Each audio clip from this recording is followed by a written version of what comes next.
It's Friday morning. I'm sitting outside in my backyard, and this is what I look like. These are my blue tinted glasses for looking at screens. I don't need to wear them for doing this video, but I feel like it's covering my morning face. Okay, so I live near the highway, so it's maybe kind of loud, but I figure if I don't do this now, I probably won't do this video. I guess I just feel like I've had stuff I wanted to talk about but didn't really know how or like what to call it.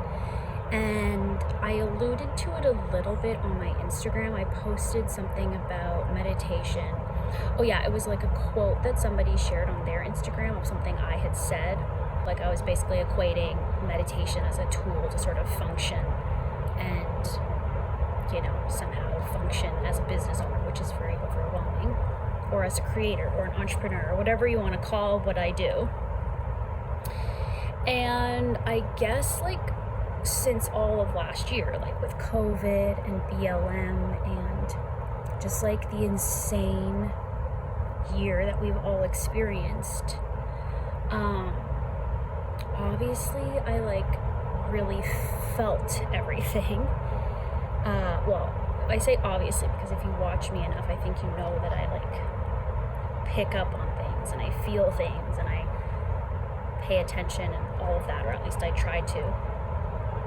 And I guess everybody, this is hard to talk about because it's an individual experience, and I'm sure we're all experiencing things that are similar, but I certainly don't want to speak for anybody else, especially because I know that there are so many other people that I don't know around the world who are going through it much harder right now. So this isn't me trying to say I've had such a hard time and I'm, but I kind of just wanted to share my experience as it relates to spirituality and meditation, because that's something that I've always talked about on this channel very openly and candidly.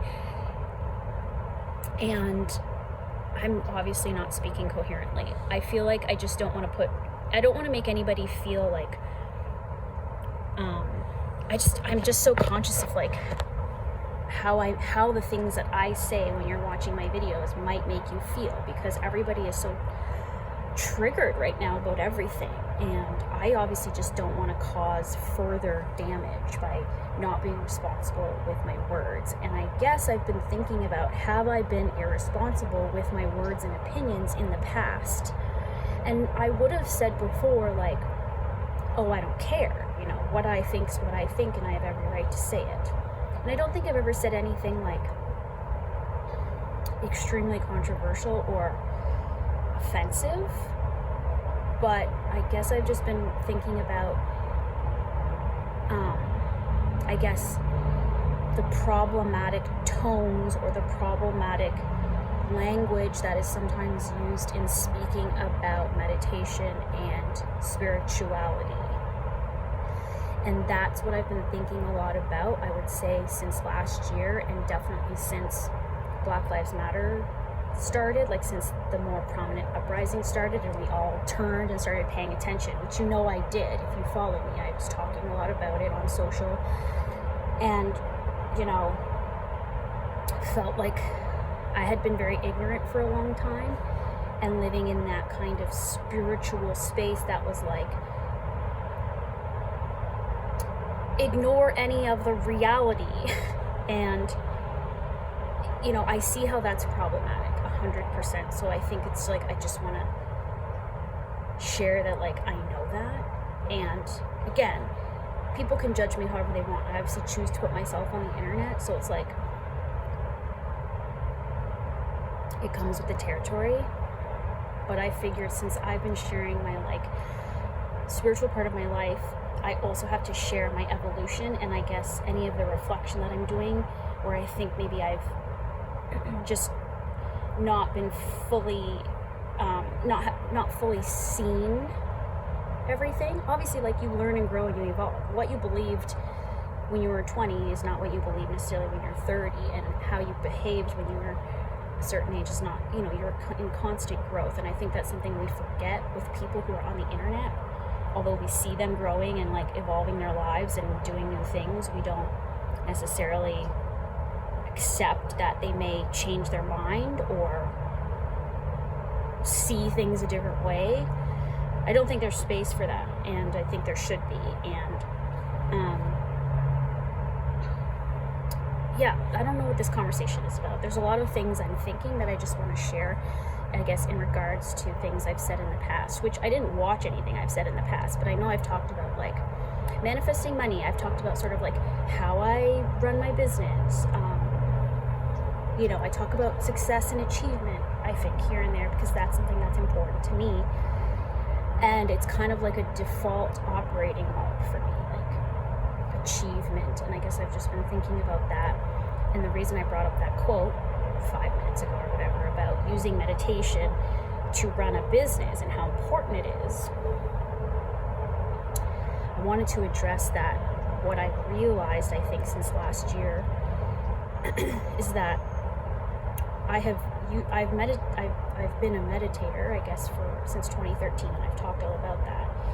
And when I think about it, I think at the early stages, you know, there was this awakening or this kind of, oh, I found something that makes me feel good, that puts me in a good headspace, that makes me feel positive, that makes me feel, you know, like I'm on a self-exploration, which is something that I care about and have always been like.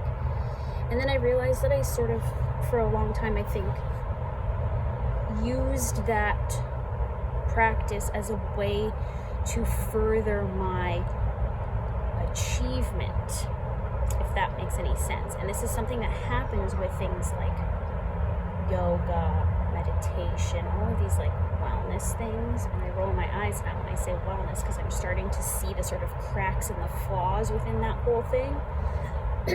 And same as how I've talked about this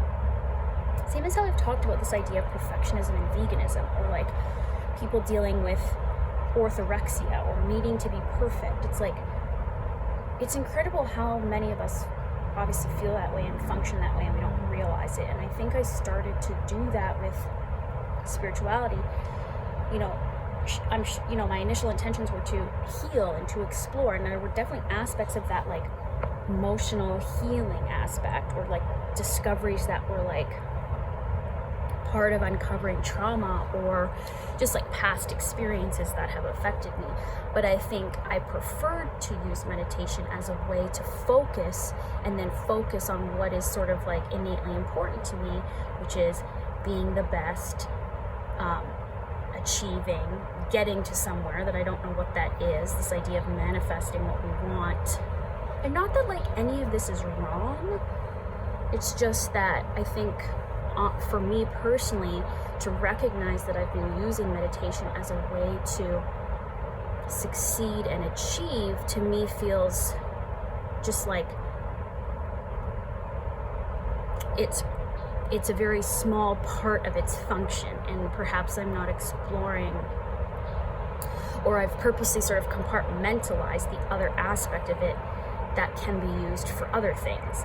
And I think what my discovery was, not as just as it relates to me, but I think in talking more about racism and the sort of social justice issues that have been coming to light more and more, this idea that, and this is what I mentioned on Instagram when I shared that quote, is that how can somebody adopt meditation for focus and clarity and peace of mind and whatever, if they've got trauma in the way, which everyone does to some degree. But even deeper than that, this conversation about intergenerational trauma has come up quite a bit in the learnings that I'm doing about racism. And it's not something I didn't know before. I definitely looked into intergenerational trauma based on my own generational background, being biracial and being half Japanese, and having an understanding of how the Japanese people in Canada and America were treated and ostracized and oppressed. So it's like all of this is like in my sphere of awareness and consciousness, and part of the work, the self-work that I do, that was part of it, but I guess it's just coming more into play. And so I think that I'm just discovering the difficulty that people obviously may have with meditation, and it could be for a variety of reasons, but it really, I think, comes down to trauma that lives in the body, and trauma that we don't address, that we don't explore, that we don't look at on a day-to-day basis, because we just have to like get through the day and function and get shit done, and we don't have time to like look at that all the time. You know, that's why we go to therapy, that's why we do these things, if you do those things. But it's like this lifelong journey. It doesn't mean you're just going to excavate some trauma and then like, okay, great, it's done, let's move on. It doesn't work that way. So I guess all that, I wanted to share that, and also acknowledge that like I'm understanding that more and I want to explore that more. And also because, you know, feeling all of what was going on last year and experiencing what I was experiencing, I got to a place where I had a lot of anxiety and, you know, I guess depression, and started going back to therapy, which I know I did a video on how I didn't want to go to therapy anymore. And I did this just before the book launch. Actually, it's funny that I'm talking about this now because it's kind of the same time as when I did this in 2018. It was right before Vegan Comfort Classics came out, and I was going on tour, and I had done a video, I'll find it and link it, but talking about how I wasn't going to go to therapy anymore. And the gist of it was that I felt like I was just speaking all of these negative things in therapy and sort of like festering on them, and by way of the law of attraction was just staying sort of stuck in the visceral reality of things and not sort of transcending any kind of hurt that I had experienced from the breakup with John or whatever. And so I don't know what I said, but I said something to the effect perhaps that was like, here's what I think, this is why I think therapy isn't good. And I really just meant it to relate to me specifically, not everybody. And I certainly would have hated to have it come across as advice that you shouldn't go to therapy or something because it keeps you in a negative headspace. And if that's what I said or how it came across, then like that's a problem. But for me at that time, it didn't feel like the right thing to do. And looking back, I can see why. I had to function, I had to achieve, I had to go on the book tour, I had to perform, I had a role to take on at that time, and therapy was not serving it. I had to sort of set aside the trauma and go do something else. And that's fine, there's nothing wrong with that. I think if anything, it's good that I listened to myself at that time and did that, because I don't think I could have done both at the same time, and it probably wouldn't have served me to continue on. But I think that choice I made then, I think I was feeling very empowered and righteous in sort of that decision. And, you know, I don't always need to share some of this stuff, maybe. So it's not like it's a mistake, but I just want to say that now I'm looking back going, I see how I put it aside and then never went back to it, you know? And we all do that. We think we've gotten over something, we think we've moved past it or let it go. But anyways, you do what you need to do in the moment, and that's really what we all should be tapping into, is like what serves us now. And so basically it's like anything I'm doing should not be taken as advice, like nothing, because I'm just like everybody else. Like we're all trying to live the best lives we can, we're trying to do the right thing, we're juggling a million things at once. And so it's hard, I think, being someone who shares information publicly and is looked at as some type of influence or mentor or something. And that's okay. But like, the reality is you should really take everything everybody says with a grain of salt to a degree and do your own exploration. So yes, long story short, started going back to therapy last at the end of the summer, and it's been really great. And I can see how, okay, it's like, now I'm ready to go to therapy. Now I'm ready to continue the exploration, to go back and revisit some past negative experiences or traumatic, you can call it. I mean, trauma is trauma, so experience trauma from my childhood, relationships, all the things, whatever. It's all related. It's all tied together. Nothing is separate of anything else. So it all affects how I perform and achieve in my current life. And I think the idea of achievement and success and performance is a distraction from the other work. And so I'm sort of learning how to do them both in tandem. And right now it's working. And that's not to say like later on I won't just set aside therapy. I've been doing it regularly every week since August, and I've enjoyed it. But you know, There may be a time where I just need to set it aside and refocus. I always talk like this, and I always think in my head, like, does any of what I'm saying make sense? And where am I going? But I'm just saying things. They don't necessarily come back around to make a major point. So,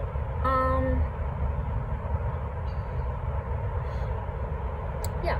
So I'm sure we've all had to, we're all trying to figure out how to cope. I guess that's one thing I realized. We're all coping in different ways. And I guess I want to reassure people that coping doesn't mean even that you're going to do something that's perceived as like if coping means you need to watch TV for 6 hours a day, fine. That's your coping mechanism. And if coping means you need to, I don't know, not exercise every morning, because that's like work, then do that. And I think this thing of, I don't even know what I'm trying to say. I'm just like thinking about like last year and how like I went back and forth through these coping mechanisms. Sometimes my default coping mechanism is to like dive into work, dive into success, dive into achievement, attain. And I'm talking really about my business, like work. That's like what I do. That's like my default. Like if I'm stressed, let's just like, even if I'm stressed about work, it's like, let's work even more. So that's what it is for me. I think, you have to discover what it is for you. And it doesn't mean there's anything wrong with that. It's just like acknowledging, oh, this is the pattern I fall into when I have anxiety or depression. This is the pattern I fall into when I can't handle something. And none of it's wrong. It's just what you're just operating that way. And I think it's good to acknowledge that. So I don't know what I'm trying to say. I guess also I haven't been meditating as much because since I've been reflecting on all of this, I'm like, it's kind of like, okay, so now this meditation practice, I was like hardcore about it for so long, and it's like, I feel like, okay, now I've set that aside a little bit so that I can focus on the therapy or the addressing of the trauma. And maybe I can't do that in meditation, which I can't because I haven't learned how to use meditation for that. I think I learned a little bit at the beginning, and then I molded my practice to like serve me in a way that I think furthered a default habit, which is performance, achievement, success. And you can use meditation for all kinds of things, and it works. But if you don't know how to use meditation to sort of sit in a space that expands you into like global consciousness and compassion, then you can't expect to be able to do that, and that's something I have done meditations for that, but it wasn't what I thought about every day when I sat down to meditate. I thought about myself. I didn't think about everybody else. And I think meditation can be used for a purpose that's bigger, like having a compassion or an understanding what other people are going through, people of other races, people of other backgrounds from you, and can be used as a way to sort of tap into that, to empathize, to have compassion and all these things. So anyways, nobody knows how to do this, and there's all kinds of resources on the internet, but sometimes, we get misguided and we don't. Anyway, the other point is to just be easy on yourself, that none of this is anything you have to do, feel like you have to do, know how to do. We all don't know jack shit, and we're just figuring it out. Which I suppose is the point of this conversation. Say, I'm just figuring it out, and I've decided to sort of openly share that along the way. Here and there, I think I'm a little bit more conservative in what I choose to talk about, but it's been a long time since I sort of talked about anything like this, so yeah, I think that's all I want to say. If you have any questions, leave them in the comments below. We can have a little discussion. If you don't understand something I said, or you want to share your own experience, because everyone's been through it since last February, March, And yeah, thanks for listening.